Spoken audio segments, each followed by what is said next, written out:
예루살렘 회의를 마친 그 바나바와 바울이 유다와 실로와 함께 다시 파송을 받아서 이제 안디옥 교회로 내려오게 됩니다.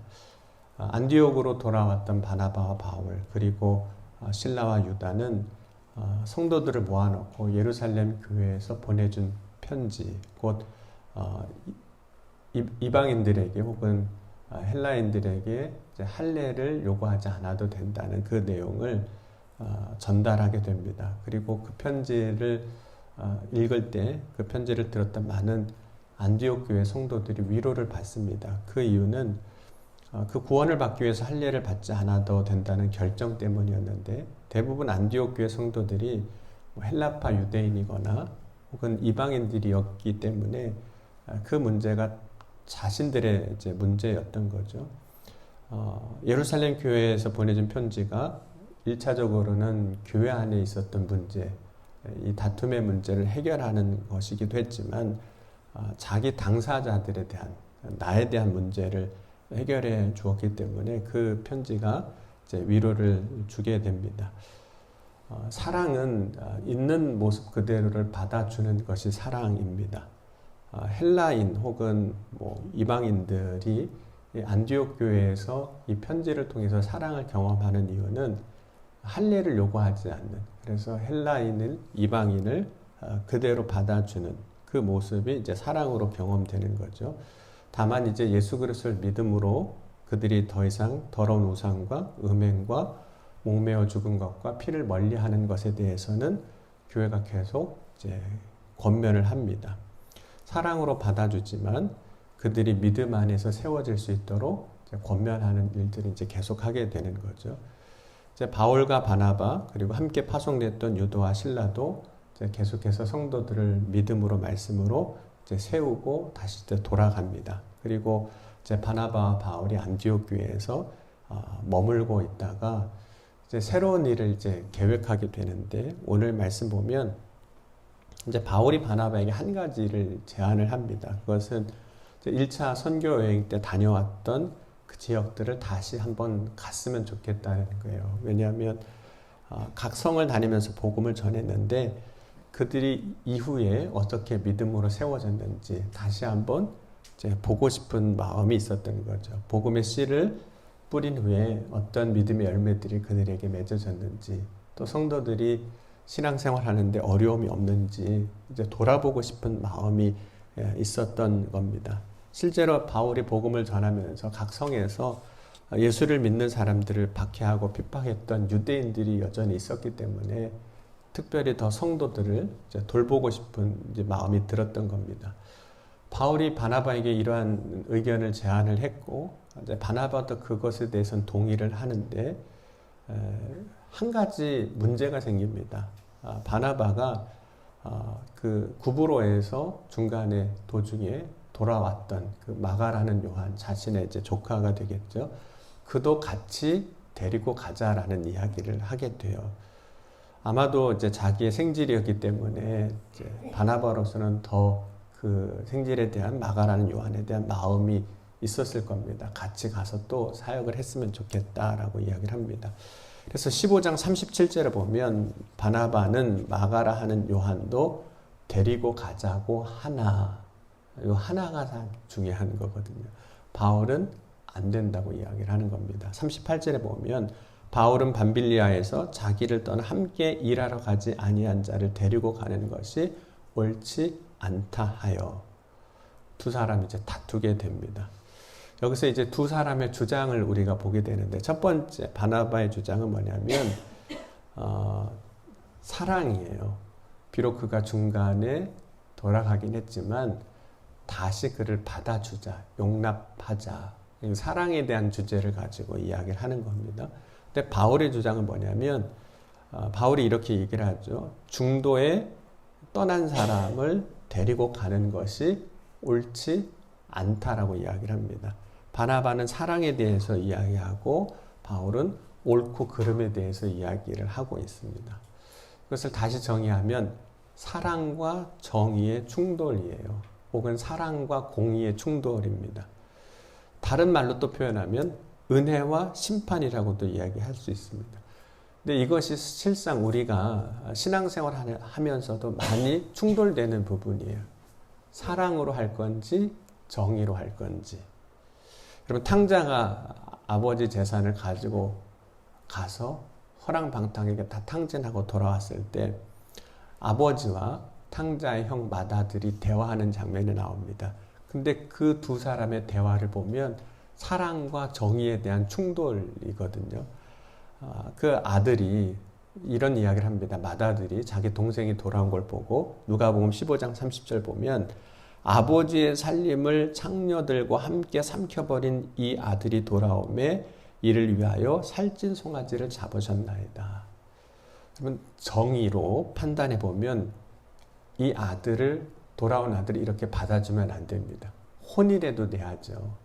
너가 뭘 잘못했고 어떻게 했고 하는 것을 이제 얘기를 해야 되는 거죠. 근데 아버지는 이렇게 이야기를 합니다. 누가복음 15장 31절 보면 아버지가 이르되 얘 너는 항상 나와 함께 있으니 내 것이 다 내 것이로되 이 내 동생은 죽었다가 살아났으며 내가 잃었다가 얻었기로 우리가 즐거워하고 기뻐하는 것이 마땅하다 하니라. 아버지는 사랑으로 이야기를 하고 있는 겁니다. 근데 이제 맏아들은 그러면 정의가 서질 않는 거예요. 잘못한 건 잘못했다고 얘기를 해야 되는 거죠. 이 두 주장이 충돌이 쉽게 하나가 되지 않을 때가 많습니다. 그럼 바나바와 바울은 자신들의 주장으로 이제 결국은 이제 다투게 되고 이제 성경에 보면 심히 다투어서 피차 갈라섰다 그랬습니다. 심히 다투었다는 말로 다 갈무리를 하고 있어요. 얼만큼 싸웠으면 성경에도 그렇게 심하게 싸웠다고 얘기를 했겠습니까? 그래서 바나바는 결국은 마가를 데리고 이제 구브로로 가고 이제 바울은 실라를 택한 후에 수리아와 길르기아로 이제 가게 됩니다.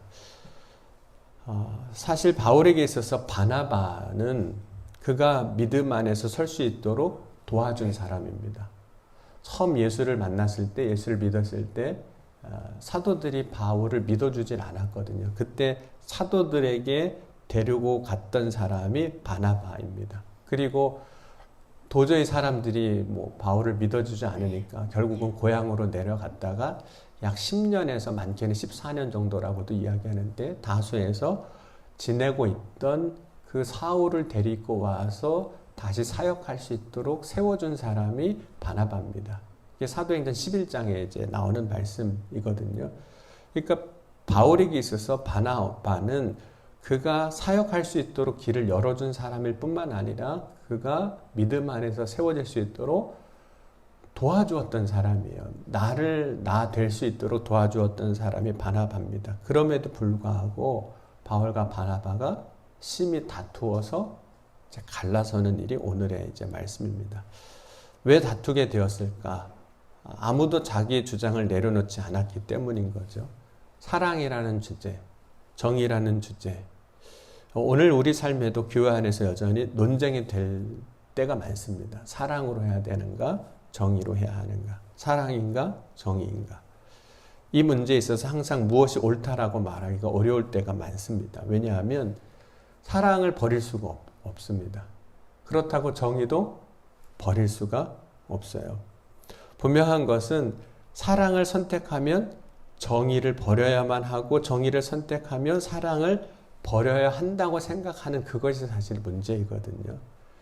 왜냐하면 사랑과 정의는 공이 하나님의 성품이거든요. 사랑이 하나님이시고 하나님 그분 자체가 공의이시고 정의이시기 때문에 그렇습니다. 상황에 따라 때로는 사랑이 더 강조되어야 할 때가 있는가 하면 정의가 더 강조되어야 할 때가 있어요. 둘 다 버릴 수는 없거든요. 그러면 에덴 동산에서 아담과 하와가 선악과를 먹었을 때 하나님은 어떻게 하셨을까요?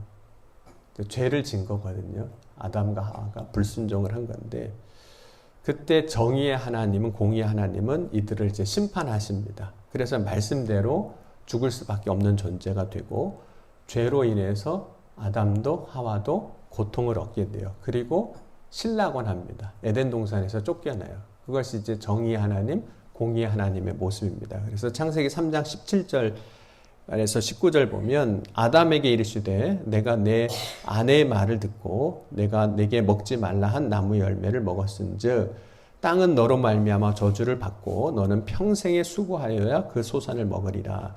땅이 내게 가시덤불과 엉겅퀴를 낼 것이라. 내가 먹을 것은 밭의 채소인즉 내가 흙으로 돌아갈 때까지 얼굴에 땀을 흘려야 먹을 것을 먹으리니 내가 그것에서 취함을 입었으므로 너는 흙이니 흙으로 돌아갈 것이니라. 그리고 창세기 3장 24절에 보면 이와 같이 하나님이 그 사람을 쫓아내시고 에덴 동산 동쪽에 그룹들과 두루 도는 불칼을 두어 생명나무의 길을 지키게 하시니라. 이것이 하나님께서 아담과 하와에게 내리신 심판입니다. 정의인 거죠. 공의인 거죠. 그런데 하나님은 그것으로 끝내시지 아니하시고 창세기 3장 21절 보면 사랑으로 아담과 하와에게 가죽옷을 지어 입히십니다. 그래서 창세기 3장 21절에 여호와 하나님이 아담과 그의 아내를 위하여 가죽옷을 지어 입히시니라. 그래서 하나님의 그 일 안에는 사랑도 있고 정의도 있고 공의도 있습니다. 그러면 오늘 우리가 해야 할 것은 사실 사랑도 버리지 아니하고 정의도 버리지 않는 거거든요. 잘못한 것에 대해서는 잘못됐다고 말하고 그것에 책임지게 해야 하고 동시에 회개했다면 용서하고 받아주는 것이 사랑입니다. 그래서 다시 이제 일어설 수 있는 기회를 주는 것이 사랑입니다. 분명히 두 개 모두를 취하는 것이 어려운 일이에요. 우리는 둘 다 하기가 참 어렵습니다. 이거 아니면 이거를 해야 된다고 생각을 하는 거죠. 그러나 그럼에도 불구하고 어려운 일임에도 불구하고 사랑과 정의를 믿음 안에서 버리지 말아야 하는 겁니다. 예수님께서 베드로에게 그 목양의 사명을 주실 때 이렇게 말씀을 하시거든요. 그러니까 요한복음 21장 5절에 보면 예수님께서 내가 나를 사랑하느냐 15절에 사랑하느냐 물어보시면서 베드로가 제가 주님 사랑하는 거 주님 아시지 않습니까? 이 대답하는 과정 가운데 예수님이 베드로에게 이렇게 말씀하시거든요. 이르시되 내 어린 양을 먹이라 하시고 또 이르시되 내 양을 치라 하시고 또 이르시되 내 양을 먹이라 하시고. 그래서 베드로에게 3번 말씀하실 때 2번은 먹이라고 말씀하시고 1번은 치라고 말씀을 하십니다. 예수님께서 베드로에게 먹이라고 말씀하시는 것은 이렇게 해석을 할 수 있어요. 사랑입니다. 사랑이에요. 먹으라고, 먹이는 거. 사랑이거든요. 그런데 양을 치라고 할 때 이 치다라는 이 단어는 뭐냐면 통치하다 혹은 다스리다라는 의미도 있고 징계하다 뭐 이런 의미가 같이 있습니다. 그러니까 사랑과 정의에 대해서 실제로 목양하는 가운데 우리가 굳이 비율로 따지자면 둘 다 버릴 수 없는데 2번은 먹이라고 그러고 1번은 치라고 말씀을 하시는 거예요. 둘 다 버릴 수는 없어요. 근데 정의와 사랑 가운데 굳이 우리가 더 많이 해야 하는 것을 이야기하자면 사랑을 더 많이 해야 하는 겁니다. 사랑과 정의 가운데 버릴 수는 없지만 양을 먹이는 일을 더 하고 그리고 잘못된 것이 있으면 혹은 가르쳐야 할 것이 있으면 그것에 대해서 가르치고 다스리라고 말씀을 하고 있는 겁니다. 오늘 저와 여러분의 삶 가운데 때로는 우리의 의견이 주장이 서로 달라서 부딪히고 충돌할 때가 있지만 그것이 오늘 말씀 보면 하나님의 뜻을 새롭게 이루어가는 새로운 시작이 되게도 하십니다. 그 말씀은 내일 토요일 아침 묵상 때 더 나누도록 하겠습니다. 오늘 저와 여러분이 말씀을 통해서 다시 한번 믿음 안에서 함께 교회를 세우고 또 세워져 나가는 저와 여러분이 될 수 있기를 주의 이름으로 간절히 축원합니다. 기도하시겠습니다. 지금도 살아계시고 역사하신 하나님 오늘 이 새벽에도 주님 바라고 소망하며 믿음으로 나아갈 수 있도록 인도하여 주시니 감사합니다. 오늘도 주님께서 우리를 통하여 역사하시고 일하실 것을 기대하고 소망합니다. 주의 말씀과 은혜 안에서 세워지게 하시고 강건케 하여 주옵소서. 오늘도 주의 성령으로 역사하시고 인도하여 주실 것을 믿사오며 사랑이 많으신 우리 주 예수 그리스도의 이름으로 감사하며 간절히 기도하옵나이다. 아멘.